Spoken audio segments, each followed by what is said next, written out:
So, hello everyone. We have Annette here today with us. And Annette, in two sentences, what was your business idea and how does it help the world? Thank you, Robert. My business idea is to ensure that people get the opportunity to maximize their potential in careers and in life. I focus mainly on careers, but careers spills into life in general.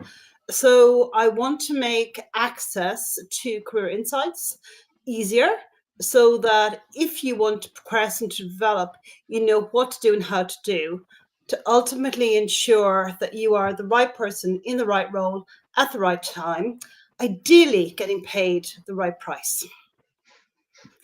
Great. Well, it's the Jerry Maguire principle, isn't it? Show me the money. Yeah, absolutely.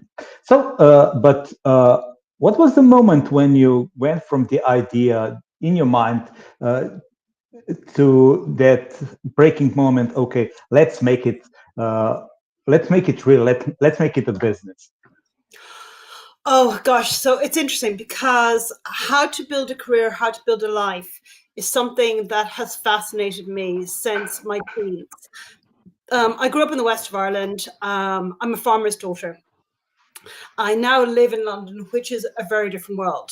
But Mm. as those teenage years, I was always fascinated by what do people do, how do people do it, and how do they make it work? So it's something that's been a lifetime hobby. And it's something that has gradually over the years evolved into what I do now. I don't think I can pinpoint exactly when I went, okay, let's make this a business. I thought about it seriously in 2015. And at the time, I went and I talked to a mentor and I basically said, what do you think? And at the time, the person probably gave me, I probably asked the wrong person Mm. because they gave me advice based on their worldview and their risk appetite. And it was quite blunt and basically went, why would you do that? Why would you set up a coaching business? Why would you do what doesn't make sense? So Mhm. I shelved it.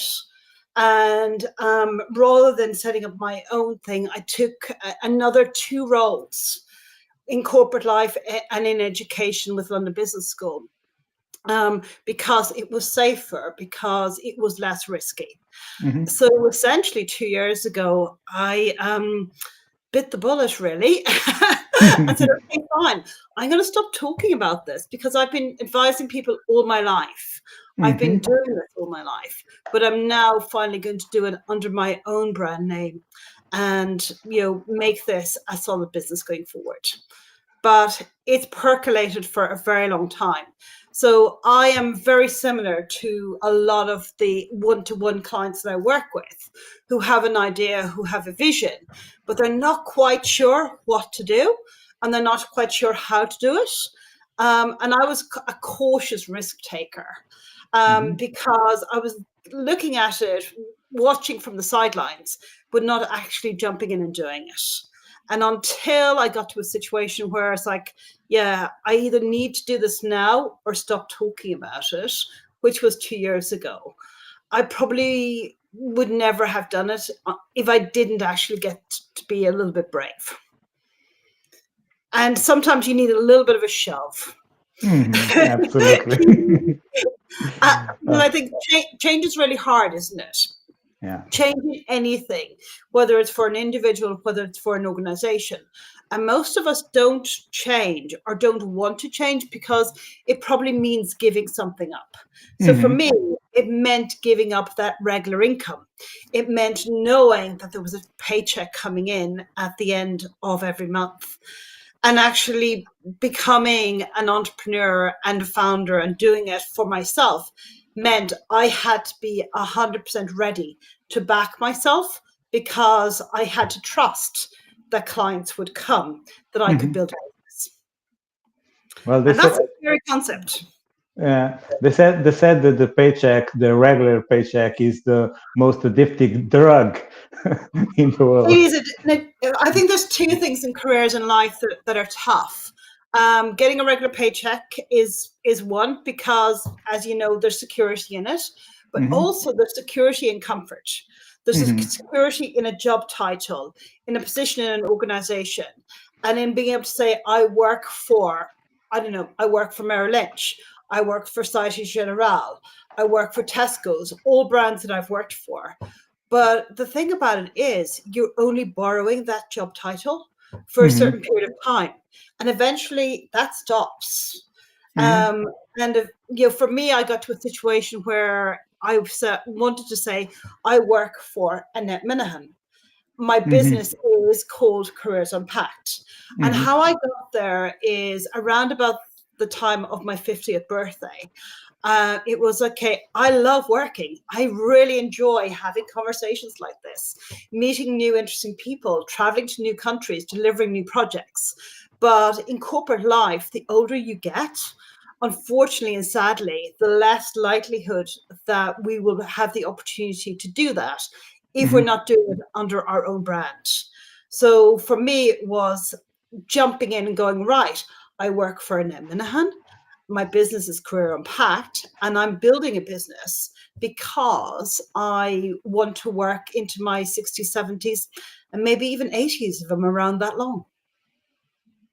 That's great. I like this approach. And as you said before, looking for retirement in 30 years, it's kind of inspiring, isn't it? Well, it is. The 100-Year Life has done so much time on the media recently. Everybody's talking about career longevity. And like, as I said, I'm 53. I could live for another 30, 40 years. Hmm. That's a very long time. I could Hmm. have at least two more careers in that amount of time if I want to. But what I want at this stage of my life is possibly different to what I wanted when I was 25. Hmm. So I am looking for a little bit more flexibility, a little bit more freedom, and a little bit more choice. So that means I need to be my own boss. Hmm. And I have been very lucky when I worked in corporate that I had two or three amazing bosses that gave me those things. But they're rare. Amazing bosses that give you choice, that give you freedom to explore, to do random things, don't come along very, very often. So I've Hmm. decided I'm going to be that for myself, and I'm going to be that for the people who work with me, that interact with me as well. Um, Funny story, and it's slightly diverging, but I have a fantastic kid who helps me make some of my videos. And he's actually going to be on my LinkedIn on tomorrow, talking about why everybody needs to learn to make videos. And he's 13, and he's followed me over the past couple of months to do great things. And I asked him, like, Lucas, why do you like videos? And he said, because it gives you flexibility, it gives you freedom. And if Hmm. at some stage you decide you don't want to work for somebody else, you can work for yourself because you've got a brand. And I think there's a little bit of that lesson for all of us. We've got to take responsibility for who we are, for what we do. And Hmm. rather than depending on somebody else to feed us, to pay us a salary, we've actually got to be brave and to actually do it for ourselves. But as I said, that can be a little bit scary, and it can Hmm. be take a little bit of time to get started in that and to actually know what to do and how to do it. So essentially, that's what I do now, is help others on that journey.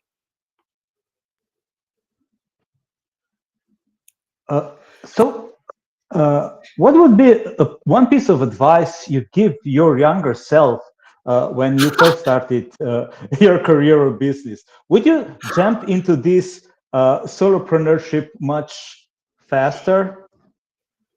Um, Gosh, just give one piece of advice. I probably have about 10.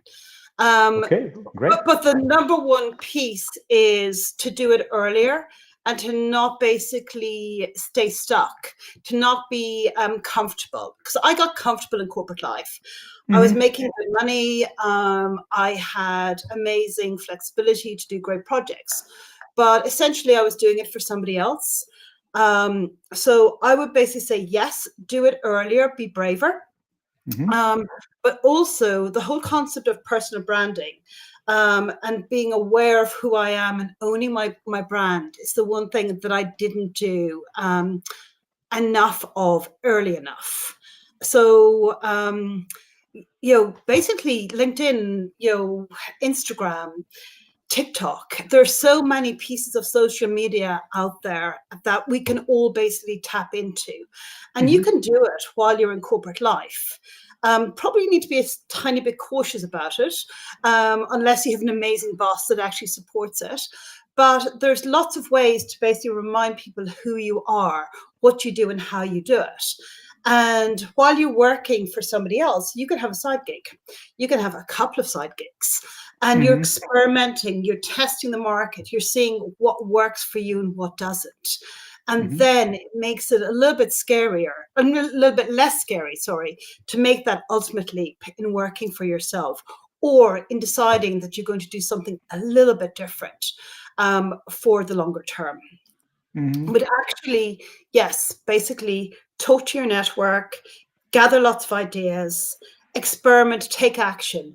But my number one piece of advice is build that brand. Make sure that you're visible. Make sure that people know who you are, but not just who you are for technical skills, but actually who you are as a person. Because it's the person they need to know. Who are you? What's your why? What are your values? Where are you coming from?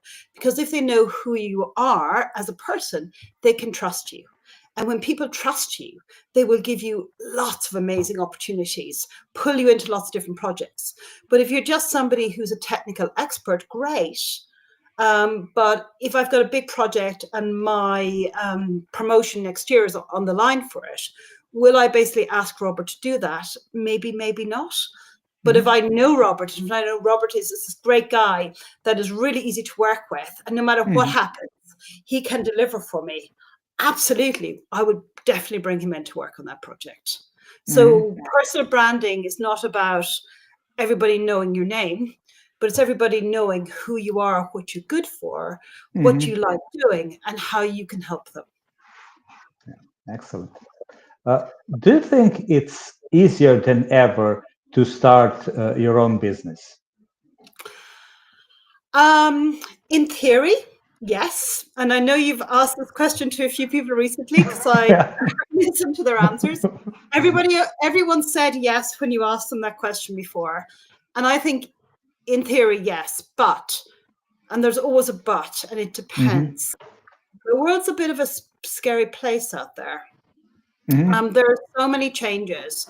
There's lots of things that are unpredicted, like Donald Trump's tariffs have caused chaos in the markets. The unemployment rate in the UK is the highest it's been in years, was on the news headlines today. There's so many variables out there that we can't control, that we can't know. And I think that's basically caused people to be a little bit more reluctant in taking the jump and taking the risk. But again, it all depends. For me, I think it's far riskier to be employed by somebody else and to have somebody else be setting your goals, your performance reviews, and controlling the bonus than actually doing it for yourself. Because at least if you're doing it for yourself, you know what risks you're taking. Because sometimes when you're in corporate life, we have maybe 60-70% of the picture of what's happening at board level. But unless you're actually sitting with the CEO on a regular basis, ideally every week, and knowing what's going on in their world, you probably don't know what's happening in the organization that's paying you. So I think it's far less risky to be your own boss than it is to continue to be being paid. Yes, and very personal view.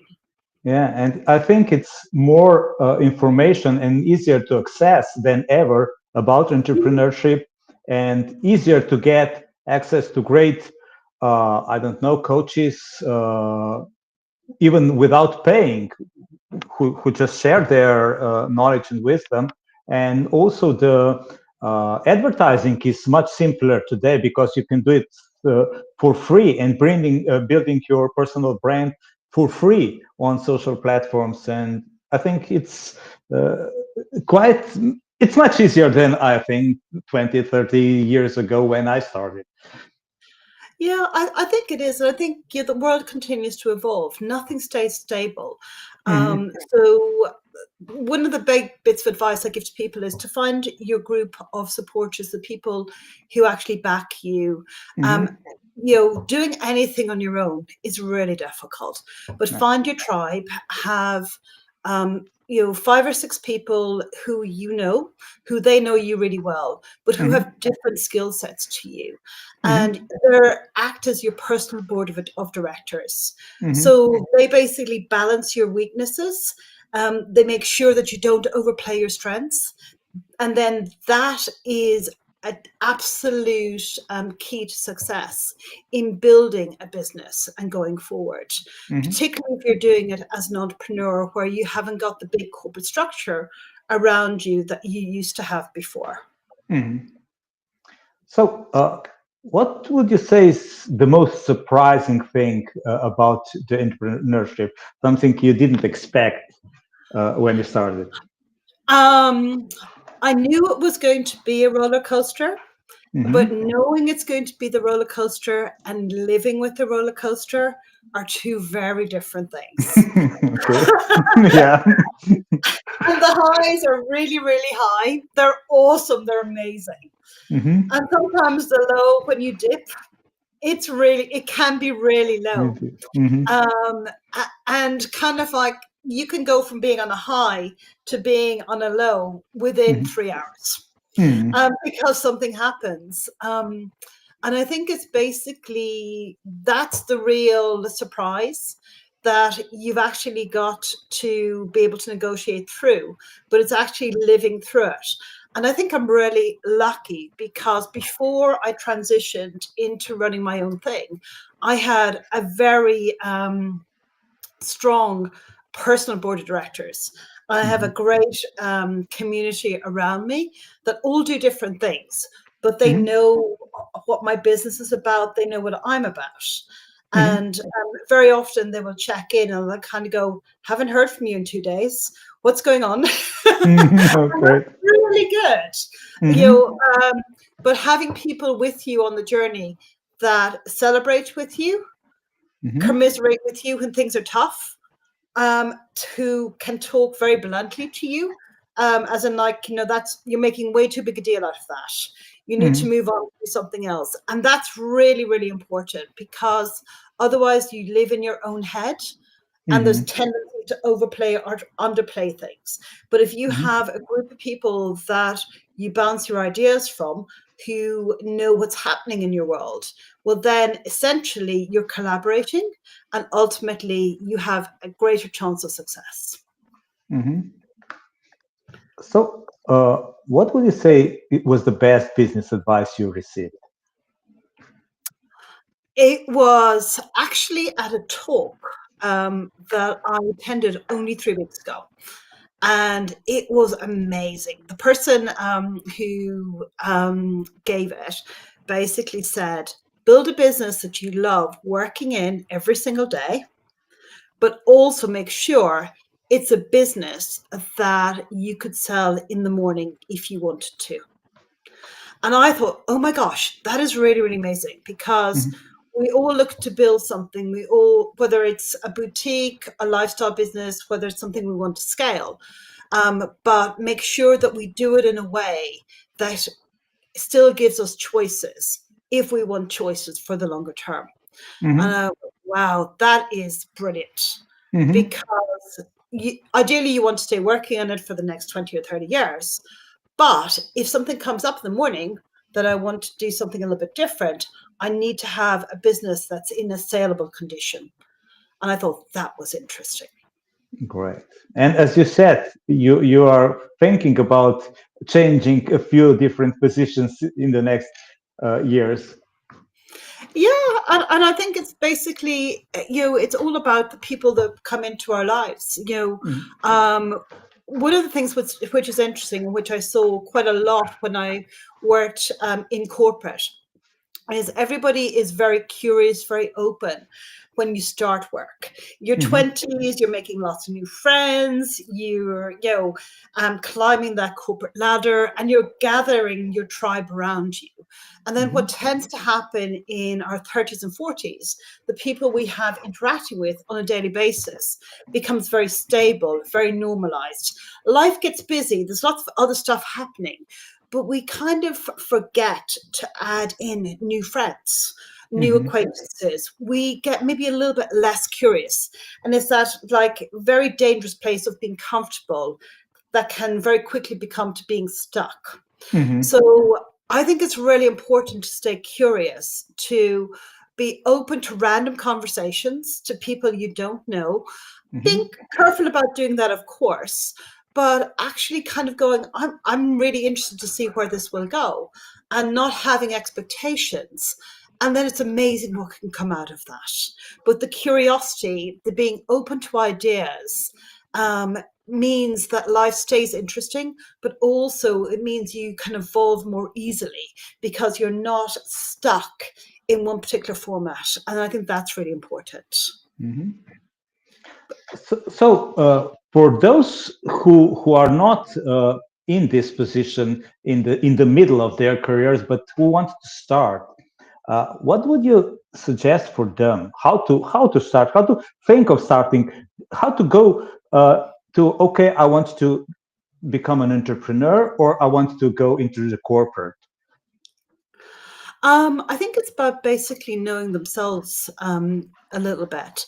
The Hmm. hardest thing, I think your guest 2 weeks ago basically said that 98% of people don't have clarity on their Hmm. purpose. And I thought, wow, that was amazing insight, because the why, the understanding what you're doing and where you're going is massively important. And the quicker you can unpack some of those reasons, as in who am I, what do I stand for, what are my values, can make life much easier. Hmm. Um, and be open to experimenting.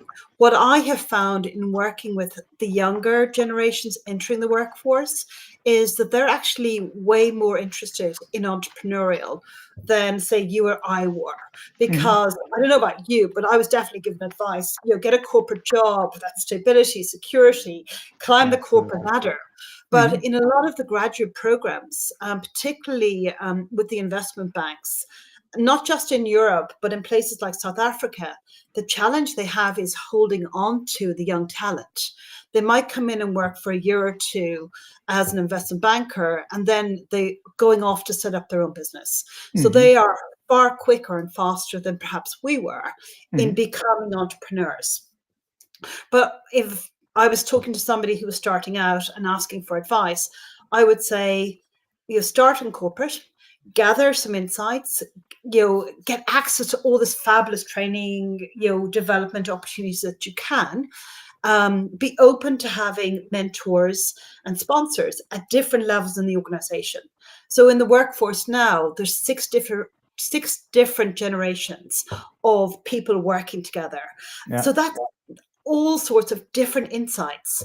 And for any of us, doesn't matter where we are in that workforce or in that generational gap, if we're curious about other people, and if we can basically learn to see life and work through other people's eyes, well, then we have far more empathy, far more insights into what is happening around us, but also Hmm. what's happening in the lives of our target audience, the people who ultimately we need to interact with and Hmm. probably even sell to. Because let's face it, it doesn't matter what we are, who we are, what we do. Life is about selling. Hmm. And you can only really sell if you understand the product and the needs of the people who are going to basically buy your product. So I would say to anybody starting out, make friends with everybody at all ages, Hmm. and ensure that you learn as much as you possibly can by being curious and just showing up, because you never know what's going to happen. Yeah. Excellent.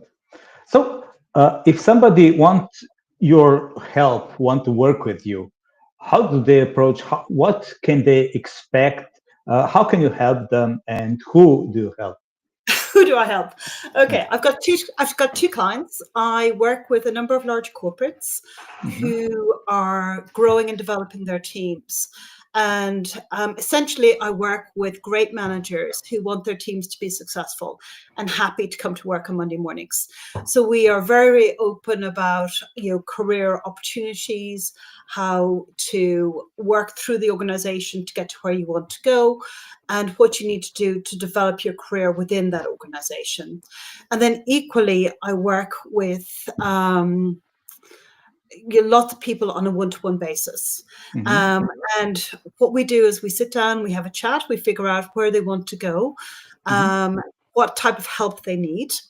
And if they like me and I like them, because it's a two-way chemistry, it's a process. Mhm. Um, we would then basically tailor a program. So some people want to do it really, really quickly. I know one person who was very keen to make progress when we started working together initially, and all of our kind of like a month's worth of work was done in a week. And we did that work sitting under a tree one summer in Greenwich Park. A very hot week in Greenwich Park. Other people learn differently. Other people want to reflect. So they may take 3 months to do, I don't know, 10 chats or 10 conversations. It really, really works differently for every person because everybody has different goals and Mhm. different aspirations and different ways of being. So rather than saying this is an off the shelf program, what I do is I talk to people. I go, right, what do you want? How do you want to go there? And then we figure out a plan that's suitable for them and for their way of interacting with the world, rather than me saying, okay, this is what's worked for 20 other people, and you should do that as well. I like that.